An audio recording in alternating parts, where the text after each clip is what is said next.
بسم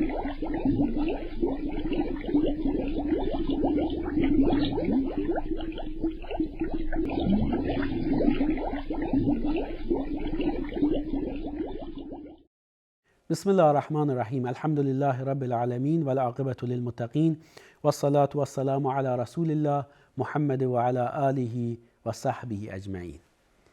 در برنامه شقایق میخوام با خطاب الهی در قرآن کریم با شما خواهران و برادران ایمانی پیرامون مسائل مهم در نظام خانوادگی سخن بگم. یا ایها الناس، ای مردم. در قسمت‌های گذشته اولین خطاب الهی به مردم رو بهش نگاهی انداختیم و نقش اون رو و فهم اون رو و شناخت اون رو در زندگی و تأثیر و اثراتی رو بلکه بر نظام خانوادگی ما داره مورد پردازش قرار دادیم.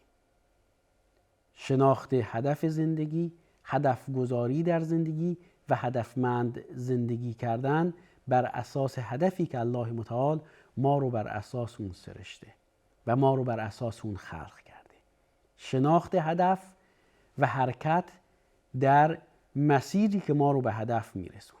مفصل در این باره سخن گفتیم با نگاهی به آیات قرآن کریم و احادیث و راهنمودهایی از رسول خدا صلی الله علیه و سلم. اما در همون چارچوب و بر همون اساس میخوایم خطاب قرآنی دیگری رو مورد توجه قرار بدیم و اینکه چه را کار کردی و چه تأثیری در نظام خانوادگی ما میتونه داشته باشه. دومین خطاب الهی به مردم با عبارت و الفاظ یا ایها الناس، ای مردم. قبل از اینکه ادامه بدیم موضوع رو یه لحظه با خودمون فکر بکنیم. این کلام رب العالمین هست، سخن الله هست، خطاب الهی به ماست. این رو آویزی گوشمون قرار بدیم. این کلام الله است که الله میفرماید یا ایها الناس، ای مردم، که من و شما، خواهر من، برادر من، پدر بزرگوار، مادر گرامی، این خطاب الهی به ماست. در آیه 21 سوره مبارکه بقره خطاب به من و شما الله میفرماید، کلام الله هست. یا ایها الناس، من و شماییم دیگه، من و شما رو مورد خطاب قرار میده. یا ایها الناس اعبدوا ربکم، ای مردم پروردگارتون رو عبادت بکنید. پدر و مادر عزیز و گرامی که اگر خار و سوزنی خدای نکرده به پای فرزند دلبند و جگرگوشه شما بره، آه از دل شما برمیاد.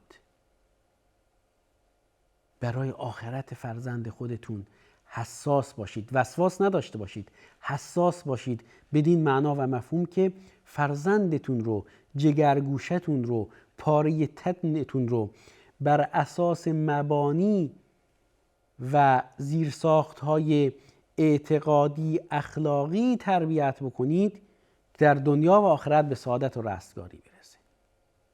نمیخواید که فرزندتون به عذاب الهی گرفتار بشه. مسئولیت خودتون رو در قبال او دریابید و درک بکنید که مکرراً به این موضوع پرداخته ایم. اما برای این منظور باید اسباب و زمینه‌های مختلف رو فراهم بکنیم. دومین خطاب الهی به ما در قرآن کریم با عبارت یا ایها الناس، ای مردم، ای زن و مرد، ای آقا و خانم، ای آقا پسر، ای دختر خانم، ای انسان، ای مسلمان، ای غیر مسلمان، اینه که حقیقت رو بپذیرید، مسیر توحید رو در پیش بگیرید و بعد خطاب‌های ایمانی یا ایها الذین آمنوا، یا ایها الذین آمنوا. یکی از این خطاب‌ها، یکی از این نداهای الهی، یکی از این کلماتی که الله متعال با اون سخن گفته این هست: یا ایها الناس کلوا مما فی الارض حلالا طیبا. ای مردم، از نعمتهای پاکیزه و حلالی که در زمین هست بخورید. یعنی در کنار هدفمندی که در زندگی داریم درست هم زندگی بکنیم، رزق و روزی حلال کسب بکنیم، لقمه حلال در دهان همسر و فرزندان و عزیزان خودمون بگذاریم. یا ایها الناس کلوا مما فی الارض حلالا طیبا. تأثیر حلال خوری بر تربیت فرزندان ما، بر رفتار فرزندان ما موضوعی است که از نظر هیچ یک از عقلا و خردمندان پوشیده نمونده و نبوده. هر عاقل و خردمندی بر این نکته تأکید داره که رزق حلال و کسب و کار حلال و لقمه‌ای که انسان در دهان فرزند و همسر و عزیزان خودش قرار میده تأثیر مهمی در رفتار و رویکرد اعتقادی و عملی اونها در زندگی داره. پرخاش همسر رو میبینیم. یکی از بزرگان و گذشتگان نیک سیرت این امت از سلف صالح رحمهم الله میگه که من نتیجه اشتباهات خودم رو در رفتار همسر خودم میدیدم و به پروردگار هستی که همین گونه است. اگر من در خلوت و تنهایی خودم از الله نافرمانی بکنم، تأثیر این رفتار رو، تأثیر این عمل کرده بد رو در رفتار شریک زندگی خودم و در کجخلقی ها و بدخلقی های او خواهم دید. و بر همین اساس هست که ما با حساسیت مبتنی بر آگاهی در ریز و درشت مسائل زندگی خودمون عمل بکنیم. دقت بکنیم که از چه راهی رزق و روزی به دست میاریم و آنچه که از رزق و روزی و خوراکی ها و پوشاک و دیگر امکانات زندگی برای فرزندان خودمون، برای همسران خودمون در زندگی فراهم میکنیم، از چه راهی به دستش میاریم؟ آیا از راه حلال هست یا از راه حرام؟ لذا حلال و حرام تأثیر بسیار مهم، مستقیم و خیلی جدی و عمیقی بر زندگی ما انسان ها داره. اگر حلال خور باشیم شک نکنیم که تأثیرات مثبت اون بر زندگی ما بگونه است که با چشم سر هم میتونیم این اثرات رو ببینیم. و اگر اهمیت ندیم که آنچه که میخوریم حلال هست یا حرام، آنچه که به دست میاریم حلال هست یا حرام، اگر وجدان کاری نداشته باشیم، اگر به مسئولیت و وظیفه خودمون در اداره و ساختار اداری که مشغول کار هستیم بهش توجه نداشته باشیم، خیلی خیلی زود اثرات بد و منفی این چنین رفتاری رو در زندگی خودمون میبینیم. لذا اگر خواهان خوشبختی در زندگی هستیم، اگر آرامش در زندگی رو میخوایم، اگر میخوایم خودمون اخلاق خوبی داشته باشیم، اگر میخوایم عزیزان ما اخلاق خوبی داشته باشند، اخلاق خوب رو در خودمون و عزیزانمون با روزی حلال کسب و تقویت بکنیم. و به این خاطر اهمیت بدیم به این که آنچه که میخوریم، آنچه که مینوشیم، آنچه که میپوشیم از راه حلال هست یا از راه حرام. نتیجهش رو خیلی زود خواهیم دید. به این خاطر هست که در ادامه آیه الله متعال میفرماد ولا تتبعوا خطوات الشیطان. از راههای شیطان پیروی نکنید، از وسوسه های شیطان پیروی نکنید، پاتون رو جای پای شیطان نگذارید. این در ادامه همون خطاب الهی به من و شماست. یا ایها الناس کلوا مما فی الارض حلالا طیبا ولا تتبعوا خطوات الشیطان. از راههای شیطان پیروی نکنید. انه لکم عدو مبین. او برای شما دشمن آشکاری است. دشمن آشکاری که با جسارت و گستاخی تمام من و شما رو به راه بد و راه نادرست سوق میده، وسوسه میکنه. انما یأمرکم بالسوء والفحشاء وان تقولوا علی الله ما لا تعلمون. جزی نیست که شیطان شما رو به بدیها و زشتیهای بسیار فاحش و نمایان امر میکنه، وسوسه میکنه. پس وسوسه شیطان رو بیخیال بشید، بهش اهمیت ندید، بهش پشت بکنید، به الله روی بیارید. تبتل و روی آوردن شما به سوی الله متعال باشه و همین تأثیری مهم در زندگانی ما داره. به این خاطر است که رسول خدا صلی الله علیه و آله و سلم خبر دادند و دعای رحمت کردند برای اون خانم و آقایی که در پاسی از شب برمیخیزه و همسر خودش رو برای عبادت الله، برای سجده و کرنش در برابر الله متعال از خواب بیدار میکنه، با محبت، با آرامش و با پراکنده کردن یا پاشیدن، اینطور بگم به تعبیر دقیق فارسی، با پاشیدن قطرات آب بر روی چهره همسری که در خواب ناز هست تا با هم در برابر الله به عبادت بایستند. زندگی خوب و خوش و خوشبختی در زندگی فقط اون لحظاتی که انسان به غرایز نفسانی خودش با همسر خودش با اعمال زناشویی پاسخ میده نیست. در همون هم صدقه هست، در همون هم ثواب هست، در همون هم خوبی است که انسان نیازهای این چنینی خودش رو از طریق حلال برآورده میکنه. اما این همه زندگی نیست، جزئی محدود و بخشی کوچک از زندگی ماست. چه زنان و مردان خوشبختی هستند، چه همسران خوشبختی هستند اونهایی که با هم در مسیر زندگی برای عبادت و بندگی الله میکوشند، چون اونها بزرگترین و مهمترین هدف زندگی خودشون رو پیدا کردند و این هدفمندی بسیار بسیار حائز اهمیت هست و ریز و درشت مسائل زندگی رو در همین چارچوب مورد توجه قرار میدند. آنچنان که دقت میکنند که آنچه که میخورند و آنچه که مینوشند و آنچه که میپوشند حلال هست یا حرام. میدونند که پاک زندگی کردن، پاکیزه زندگی کردن، پاک بودن و پاکیزگی مستلزم پاک کردن دل از تمام آلودگی هایی همچون شرک و ریاست.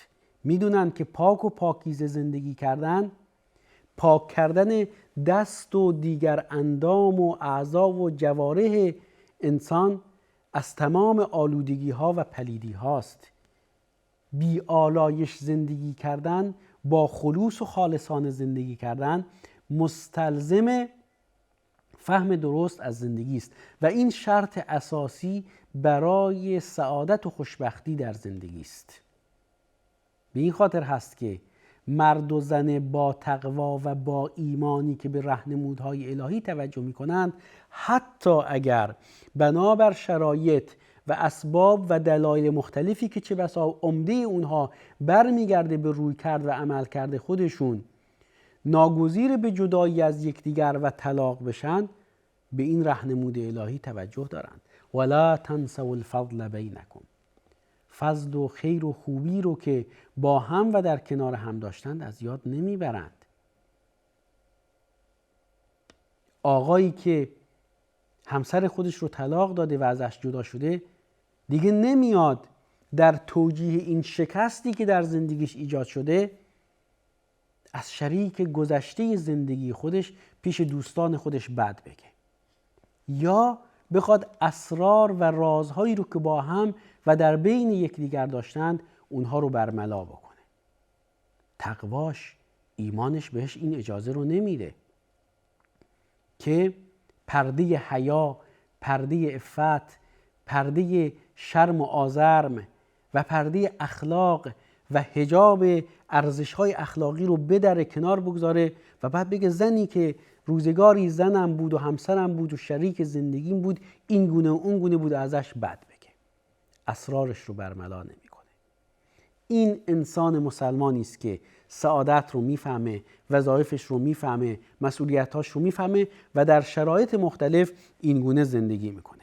و به همین خاطر هست که حلال خواری، پاک دستی، پاک دامنی برای پاک زیستن جزو اساسیات هست و همه اینها هم در یک بسته کلی تحت عنوان ایمان معنا و مفهوم پیدا میکنه. به این خاطر هست که ما میبینیم در بخش‌هایی از قرآن کریم خطاب الهی یا ایها الناس هست، ای مردم هست و در جاهایی یا ایها الذین آمنو هست. اون دسته از مردم که خطابهای الهی رو، نداها و دستورات الهی رو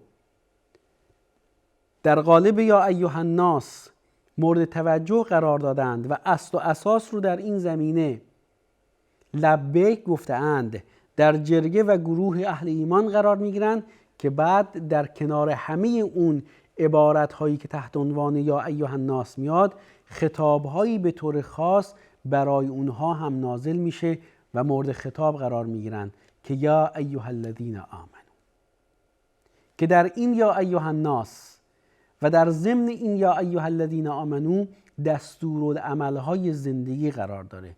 این که من انسان یا این که من مسلمان بدونم که چطور و چگونه با همسر خودم تعامل داشته باشم، چگونه فرزندانم رو تربیت بکنم، چگونه پاک دستی و پاکبازی و عفت و پاکدامنی و ارزش‌های اخلاقی و خوش اخلاقی رو در زندگیم رعایت بکنم و با دیگران با خوش اخلاقی رفتار بکنم. خب وقتی که این گونه باشه انسان میشه جزو بهترین ها.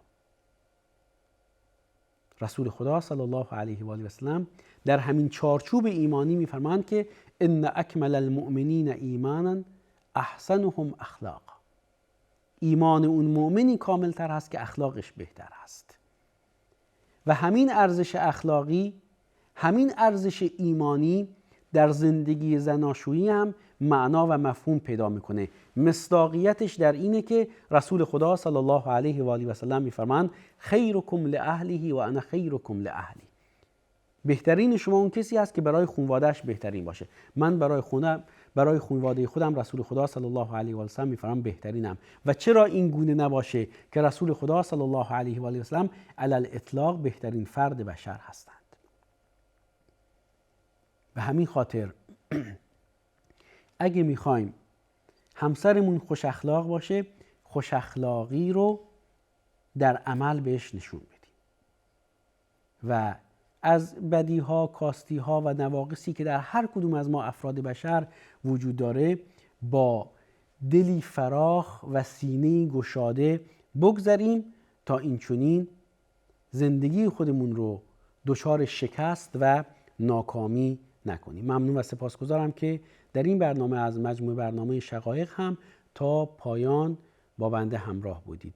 الله متعال شما رو در حفظ و پناه خودش قرار بده.